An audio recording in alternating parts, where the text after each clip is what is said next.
ஓ, நீதான் வந்தியா? Class room அதிருறத பார்த்து நானும் நிலநடுக்கம்தான் வந்துட்டோன்னு நினைச்சேன்.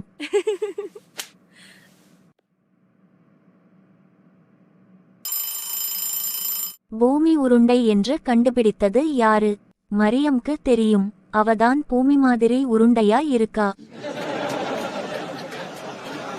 வாய மூடுங்க. ஆயிஷா, உனக்கு வாய் ரெம்பதான் கூடிப்போச்சி.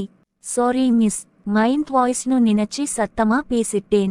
இப்படிதான் பேசுவியா? பிறருடைய தோற்றத்தையோ குறையையோ வச்சு அவங்கள என்னைக்குமே கிண்டல் செய்ய கூடாது.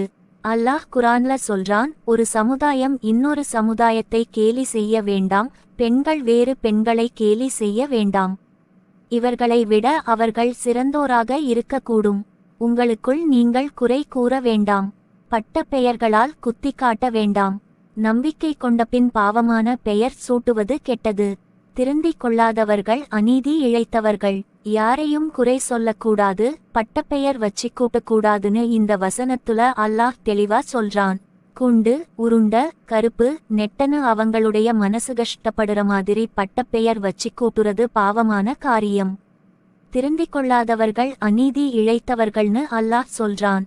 இன்னும் ரசூலுல்லாஹ் சொல்றாங்க, நீங்கள் உங்கள் சகோதரனை மட்டமாக கருதுவதும் பாவமாகும். அதனால யாரையும் மட்டம் தட்டக்கூடாது, அதுவும் பாவமான செயல். இனியாவது திருந்துங்க. அநீதி இழைத்தவர்களுடைய கூட்டத்தில் சேர்ந்துராதீங்க. என்ன மன்னிச்சிருங்க, நான் சும்மா விளையாட்டுக்கு தான் பண்ணேன். இது தப்புன்னு எனக்கு தெரியாது. விளையாட்டுக்கு பண்ணேன், அடுத்தவங்கள சிரிக்க வைக்க பண்ணேன்னு இனிஃப்டி பண்ணாதீங்க. எல்லார் முன்னாடியும் தானே அவளை கிண்டல் பண்ண. வா இங்க வந்து எல்லார் முன்னாடியும் மன்னிப்பு கேளு. என்ன மன்னிச்சிரு.